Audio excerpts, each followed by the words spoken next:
Hey guys, this is Jen, and I'm so glad that you're on my craft corner or subscribing to my YouTube channel. Thank you. This month is October, and October I am experimenting with texture. I got my gloves on, as you can see, and so what I started out with is some acrylic medium. So I started out with matte gel from Liquitex and modeling paste, and this was from Artist Touch. Now these two things you can get at Michael's or Joann's. The modeling paste is thicker, and it'll give more of a rise, a 3D effect on your artwork, and it does stay white when it dries, so it will kind of lighten your colors if you mix it with colors. Now this matte gel, it's thinner, and it dries clear, so you can mix it. It won't affect your colors at all, and it's a lot easier to use. It's not so thick, but if you're going to do structural stuff, it's probably a little harder to use because it's a gel. The paste is a lot easier to use. And the other thing I've been experimenting with is I have this joint compound that another artist suggested I try, and I tried it yesterday, and I mixed it a little bit. It was a little bit too watery, so it came out nice though. I mean, this is really hard. I mean, I'm sure if I was to throw it down, it would crack, but same thing that would happen with my my modeling paste. Let me show you an example of the modeling paste and the gel though. So I did this one. And not the letters, but this sunflower with the gel, and it's okay. It came out a little bit high, which is okay, and that's kind of what I wanted. And I mixed it with the colors, and with a palette knife, and let me show you the other one I did. I did this one with modeling paste, and I really like the modeling paste. I mean, it really does have definition, a little bit more raised edges here, and this is raised, and it really just kind of gives it some pop. Now, I'm not done with this yet. I'm still going to mess with it and probably do some coloring in the background, but I'm really liking this. So we're going to do some sunflowers, some crosses, and we're just going to mess around with texture, and I'm going to show you some tips on how to do it, and I'm going to show you let's see, I did 1, 2, 3. This is the fourth thing I'm going to show you that I'm going to experiment with today. So if you are getting the October art box from me, you'll get a block of wood like this, you'll get canvas and some other things to use to try your texture on, and you'll get a little bag of this, what is it? It's joint compound, and it is easy sand, and a lot of artists use it. And this is dry. I mean, there's one more thing I'm going to try later on, that spackling. You can get that really cheaply at like Dollar Store, even has spackling. But this is what's going to come in your kit. You're going to get a bag of this, and it's just, you mix it with water. And I'm using gloves, but really, when it gets to the point where it's dry and you're going to sand it, then you need to wear a mask. You don't have to wear gloves, but I just choose to because I don't want it on my fingers. But so here's the difference with that. With the this is modeling paste. This over here is a polymer cement leveling compound, and it is very nice. It dried very well, and it's sandable. I can sand it. The only thing I can see right now is that it might be a little more brittle. But you can sand it, and then I'm going to try to paint over it. So we'll experiment with that together later. So today I got a board. Now, normally I should have prepped it and painted it. But this is just a wood board, and I get these at the local hardware store. I get let's see, it's a 6 by 2 by 6 by 12 is what it is, and then I just have them cut it in 7 to 8 inch pieces. So that's what I'm using right now for canvases. You can make them bigger, you can make them smaller, you can do a porch leaner. It's relatively inexpensive, unless you're doing like a porch leaner, then it kind of it will be pricey if you use a lot. But so that's what I'm using on is my substrate. You can use a canvas. A canvas is harder to use because it's bouncier. Otherwise, you could use a canvas board, which this is, I was just going to show you a demonstration on that matte gel. See how it's just not, I mean, it looks good, but it's just not as 3D. It does have some texture in it, which is nice. If you want to start texture, that's nice. I'm going to show you a little bit more of a 3D effect on this, hopefully. But so anyway, that's what we're doing. We're going to do some fall themes and some crosses and stuff like that. And experiment with texture. Now, you don't even have to do a picture. You could do designs. You can do colors. You could take a comb. I've seen people take combs and run the comb through it and make designs and let it dry and then do like gold leafing on top. You can definitely do that. But today, I'm just going to draw a simple flower on here. And we're just going to go for it. Maybe I'll do a pumpkin. Maybe I'll do a pumpkin with a flower. How about, since it is fall, maybe I'll do a pumpkin. And let's see how it works. You never know. So this is an experiment with me and you. I'm just taking a pencil and I'm just going to have a pumpkin shape kind of coming out of this board. And so my little stem's going to come out here. Okay. And we're going to have the little sides. Oh, my chickens are going off. Sorry, I can hear my chickens. Might be something out there. There's been something out there. I'm hoping it's not like a fox or anything. Boy, oh boy, are they going off. Okay, so I'm kind of have it going off to the side of this pumpkin, off to the side of the wood, and it's kind of abstract-y, which is okay. So what I did was I got some dried, wow, it's already starting to dry really good. And I just, what you're going to get in your, if you get the October kit, is you're going to get a bag of this stuff. And so you'd probably, you know, find your own bowl. You don't need me to send you a you know, food bowl. But you're going to mix it with water till you get to this thick peanut butter consistency. And so what I like to do is, since it's hard to load my palette knife in the bowl, I will use either something like this, just a piece of cardboard, or you can use a trowel if you have a trowel. It's a lot easier to use because it has that definite hard, ooh, I have a piece of something in there. You don't want that because this will act like glue. Okay, so we got, and if it's too thick, you can add a little bit of water. And so I see some of it starting to dry. So I have my fans on in here. So maybe I'll put my, so I had mixed the other stuff in here. I really should have got a different container. I'm going to put that on there so it doesn't dry too much. But so you get your whatever design you want, and we're going to do a pumpkin. Well, at least I'm going to do a pumpkin, but you could do an easy flower or just shapes. And so this is an experiment with this compound. So basically, I'm just going to pull it off here. Okay, I'm going to pull it, and then I'm going to scoop it. Okay, and you want to load your knife on the back. So I scooped it up, and I'm loading it. And so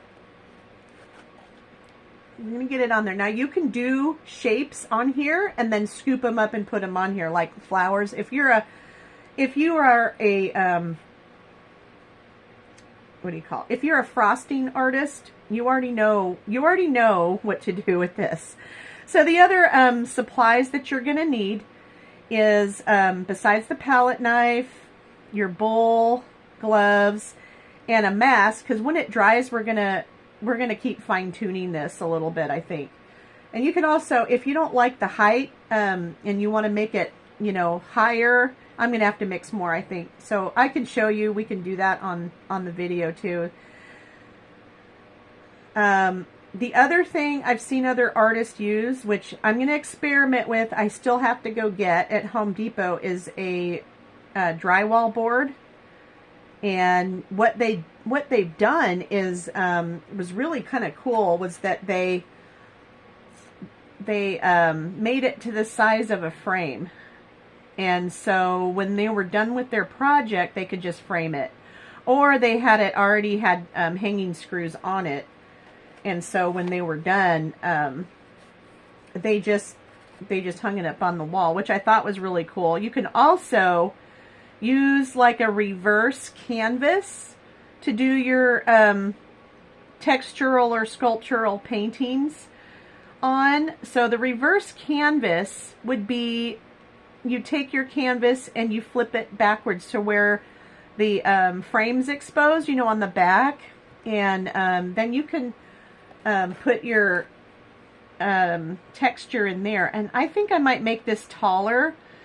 So I'm not going to experiment with fillers right now, like as in putting, like, you can use styrofoam, you can use cardboard. You could put this stuff on first, and then you put the cardboard on it because it acts like a glue, and then you can build up your 3D forms that way. But the cool thing about this is that you can paint over it. So, oops, I didn't realize that would come off. Oh, hey, there's my recipes. Okay. So, again, if you're interested in the October box with the texture stuff in it, that's what you're going to be getting. If you want it, please let me know. You can message me. You could text me or email me at landofmilkandhoneysoaps@yahoo.com. Or you can go to my website at landofmilkandhoneysoap.com, and there's a way that you can contact me that way, or leave a message on this platform, wherever you're watching it from. If you're watching it from a group or YouTube, if you're interested, I can send a link. Now, and that link, you don't have to do monthly. You could just get one box, but I will send you an email that will give you the option of doing it monthly. So, I mean, you don't have to, but that option is there. So anyway, I'm just mixing it on my little cardboard, and I'm applying it with my palette knife, and I kind of want it to go off the edge a little bit here. And I think what I might do is I might build it up a little bit more. So I'm showing you, you know, really good texture here. And the other thing you're going to need is water. In case you're wondering, because I'm sure you're wondering how you get this stuff off of your tools here. And since it's water-based, it will clean up with water. So keep that in mind. And the other thing is, we are going to smooth it out and shape it with water. So you need to get a nice used paintbrush, and we're just going to use water, and make sure you keep that brush wet. I'm going to keep dipping it and kind of offloading it on a napkin, because you don't want this stuff to dry on the bristles. You want to make sure that you keep your brush nice and wet throughout the whole time. Now, not today, but in your kit and sometime this month, we're going to go through and make this substrate, this stuff, a lot thinner, and we're going to pipe it. And we're going to pipe it, and this is what I wanted to show you too, especially with kids, because you can pipe this stuff in a Ziploc bag, and the kids can just follow along with a line, you know what I'm saying, and draw that way with their 2D or 3D pictures. And so I thought that would be really cool to get. for them to do. Okay, so now what I'm going to do is I'm going to put this in water. I'm going to close this because I want to keep that kind of moist. Okay, and I'm going to wipe off my palette knife. So I got it wet. I have to be careful because I'm sitting right, there's like 2 tables here and it's like uneven. So see how it just like wipes off? It's really nice. See that? So what we're going to do is, it's still pretty wet. I guess it just depends on how humid it is in your place where you are. So I'm going to take it and I'm going to get my brush wet and my napkins right here. And I'm going to dab it off. Okay. And I'm just going to go through and I'm going to start smoothing this out with water. Now it's still so wet that, yeah, it's so fragile right now. I can feel it moving. So just like a baby's butt, you can sit here and shape it, smooth it out. Shape it, smooth it out. Okay. So, oops, dab it. So I'm just really lightly shaping it. I mean, it's so fragile. And when you get your hands on this, you could really, really feel it. So I might even switch to a nicer, smoother brush. You can use your fingers too with your gloves on. So I'll have to remember to put gloves in your package too. I don't think I put it on the last package I sent. So the next one I send out, I will put it in that one. So I want to make sure you guys try it. That is a piece from, here, let's get that out. Maybe a set of tweezers too, in case you get something like this, because I am working on a board. So you can work on a canvas. Okay, let's get that down here. I want to try to leave some of these nice little shapes. Now if I lose my divot right here, I can always wait till this dries and add more, which I might just add more, you know, keep building up my layers here to make it really thick. So I'm just really lightly smoothing it out, and I know I need to wash my brush off. So I'm really just sculpting. Now, when I get to the stem, so I want this to be kind of round. So when you're brushing and you want this to look round, your brush strokes will push that clay into a rounder surface. You know what I mean? So it will look like it's a pumpkin. I don't know how else to explain that. Okay, I don't want that down there because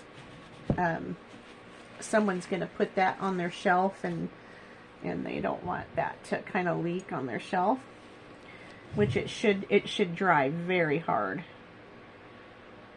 So I may even experiment with putting some glue in there. I had some other artists suggest that they did that.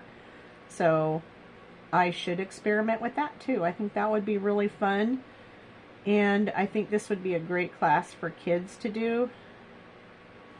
However, it's so nice for an adult to do. It's so relaxing to sit here and just kind of, remember when you were in school and you're playing with clay and you got to play and experiment? Well, this is what I want you to do. Just kind of sit there and let your mind go and just kind of play with it. And this stuff is pretty forgiving. I mean, if you can sand it. So we got our pumpkin shape in there. And so what I'm going to do now is I'm going to put some wood looking things. So I'm going to take my brush and I put water on it. I dabbed it off. And all I'm going to do is take the tip and I'm just going to run it up here and just kind of make some squiggly lines in it to make it look like it's kind of rough, because you know pumpkin stems are rough. I'm going to go down here and we're going to add some texture down here. So just play with it. Just play with it. Just this a little bit in here.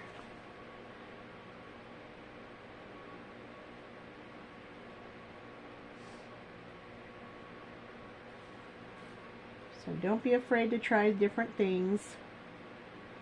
I know it's kind of scary sometimes to try different things, but it's okay. Something just bit my neck.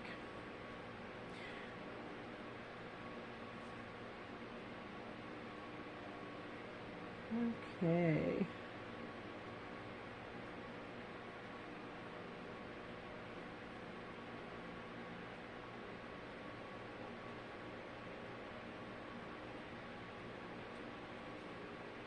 Now, you can take this and put on some music and just sit here and play with that and relax. And if you want to, keep working on getting it a little bit bulkier. But I know I've seen some artists, they put like aluminum foil underneath this. So there's your texture. There's your pumpkin. There's your texture. Now, you, like I said, you could wait and let it dry and keep adding and keep experimenting with it. So, but we do have to wait until this is completely dry to paint over it. But you really do want to paint over it because it helps it hold it together. And it also will seal your project in a lot better. But so this is kind of what we're doing this month, is we're going to be experimenting with texture and fall and pumpkins, and then we're going to work on in November we're going to work on Christmas items. So I thought that would be nice to, you know, get people ready for Christmas, make some pretty inexpensive gifts, and I'll teach you how to do that. But I'm going to add a little bit of art lessons too. Not only fun stuff like this, but a little bit of art lessons, which I think you guys will like. So anyway, go to your hardware store. If you're not going to get the box, go to the hardware store and get, it is Easy Sand 90. And it's a joint compound. And it comes in they come in 18-pound bags or 20, I mean, it's a lot. And I think it was like $1 a pound, okay? So, I mean, it's a lot to experiment with. If you didn't want to do that, you could get something else. But this is what we're going to experiment with for a while. And then we're going to try spackling. You can try that too. And then I'm going to show you a little bit about the modeling paste and the gel. These two things are pretty pricey, so I thought I would find something for you guys to use that wasn't so pricey and costly if you wanted to do more than just experiment. But if you like either one, some people don't like this. They like the modeling paste there, or they don't like the modeling paste, they like the gel. And some people love this joint compound, and they can, and it's lightweight, and you can put it on multiple things, and it dries really hard. So this might be an easier way to add texture to your paintings and really get that extra pop that people are looking for right now. The good thing is that you can paint over this and seal it, and it'll look really, really cool. So we're not done, but I am going to wait till this dries, and it will take probably overnight to really get it, 6 hours. This is really nice to work with. It says it's fast drying, but this other stuff I worked with was fast drying. This is still workable. I mean, I can still see it's still wet, it's still shiny, and it's definitely workable for a long time. You don't have to rush through your project to get to do this one. So right now, as it is, I like using the modeling paste and I like using the gel. Those are pricey items, but if this works out great, this is a relatively inexpensive medium to use, and it sells at local hardware stores for pretty inexpensive, and you can paint over it, which is nice. The only thing you have to be careful of is when it is dry and you want to sand it, because you can sculpt it when it's dry. You can go through and get sandpaper and little tiny crevices and really start to sculpt it. with sandpaper and dentist tools and stuff like that, but you need to wear a mask because you don't want those particulates you don't want to breathe them in. It's not good for you. So anyway, other than that, I hope you guys try this, and we'll come back when it's dry and we'll paint it, okay? And we'll keep working on different things. Thank you for watching, and again, please subscribe to my channel, and it helps little businesses like me get out, and yeah, and support little local U.S. businesses, women-owned. So thank you very much, and if you do this project, please post a picture, because I just love seeing everything that you guys do. Thank you for watching again. Have a great day. Bye.